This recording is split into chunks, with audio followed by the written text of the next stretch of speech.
Hey guys, this is me Shobhit.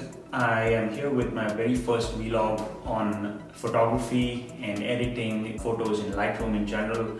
So I hope you don't throw tomatoes or eggs at me, but I really wanted to get this video out and hopefully a series of videos out on editing pictures, because some of my friends were asking me how do you edit pictures. I recently got a new camera, the new Nikon Z6 with the 24-70 f2.8. So I was getting a lot of comments from my friends as to how did you take this picture, could you show me how to edit pictures in Lightroom, and all sorts of questions. So I thought maybe if I post this video it will be helpful to my friends and the larger YouTube community in general. So without further ado, let's get to the workflow in general.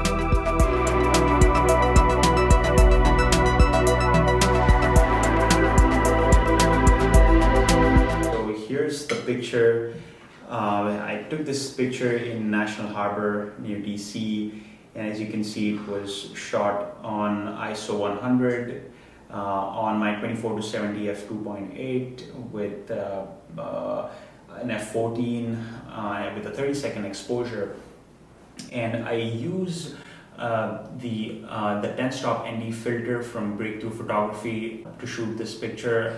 That give the water a super nice creamy look. So if you guys are looking to have pictures of waterfalls or pictures of the smooth creamy water in general, and shooting pictures in the day, you really need to use an ND filter for that, which makes it look super creamy. So here's the picture, the final picture. So I have a copy of the picture which was raw straight from the camera, and I hope I can replicate some of the tools that I used from the basic and some of the local adjustments that I used on this picture to make the final picture which you see on your screen right now. So let's get into it. So as you can see, this picture is very dark. It's not at all popping. There are a lot of colors missing. So if I can go into the basic panel and bump up the exposure a little bit to make it slightly bright. The contrast was set to -12 straight from the camera. I'm not sure how that, whether the camera has certain setting that pushes down the contrast automatically, but I would like to get it back to 0.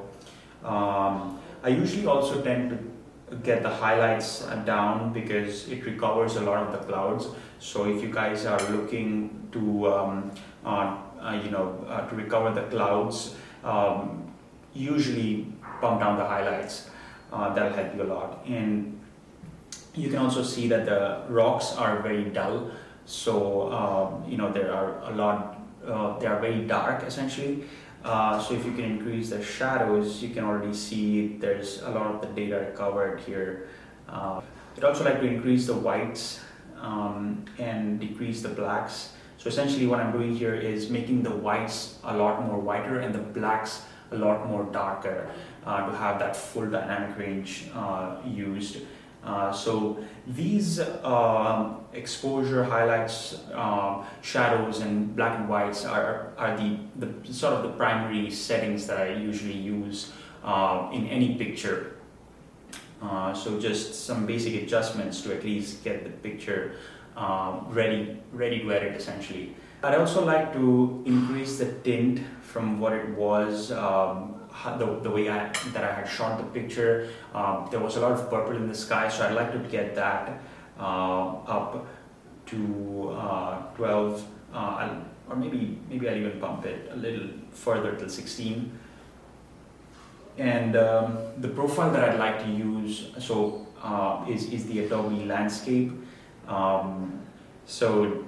It does some magic, but essentially it's a nice sort of reference. You can just play around with different profiles and see what suits the best. So in this particular picture, I think Adobe Landscape works the best. And in the tone curve, I'd like to set the point curve to a medium contrast. In the color, I'll get the orange slightly saturated along with the luminance slightly bumped down. And maybe I'll also play around with the blues from the colors of the sky. So I'll increase the saturation of the blues, and get the luminance down. So as you can see, the clouds are already a little kind of deep blue effect. So what else? I think I'd like to use vignetting. So what essentially vignetting does is it blackens the corners essentially, so you can have your focus wherever you'd like on the center of the image. But maybe I'll do that later. I'll have some local adjustments. So if you hover over to this brush panel, you have this plus icon which you can use to essentially brush a certain area of the picture and make some adjustments there. So and be sure to check the show selected mask overlay, so that will show you where exactly you're brushing. So I'll probably start off with the water a little bit and brush the entire area. So as you can see, the water is selected. I'll then uncheck the show selected mask and decrease the clarity. So what this will do is further increase the creamy look and then make it a bit less sharpened to get it more creamy essentially. And I'll also increase the tint to a little more purple. So as you can see, it looks a bit nice. When I increase the tint and kind of try to remember how the picture looked when I clicked it. I'll probably also make another local adjustment to the rocks. Oops, I forgot to show the selected mask. So I'll use that and I'll increase the sharpness of the rocks.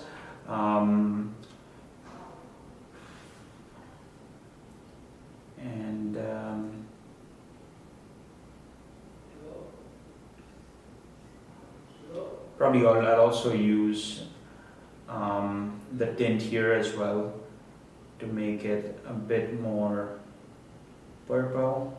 So I'll just head down to add some vignetting to the photo.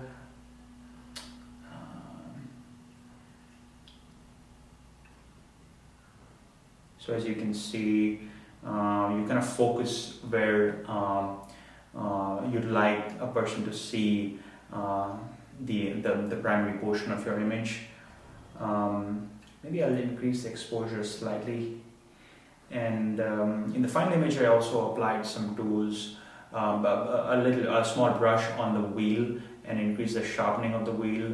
But I guess I'll stop here because I pretty much have exposed some of the basic Lightroom tools for you to use. So let's see how this compares with the final image. Pretty close. I think it's pretty close.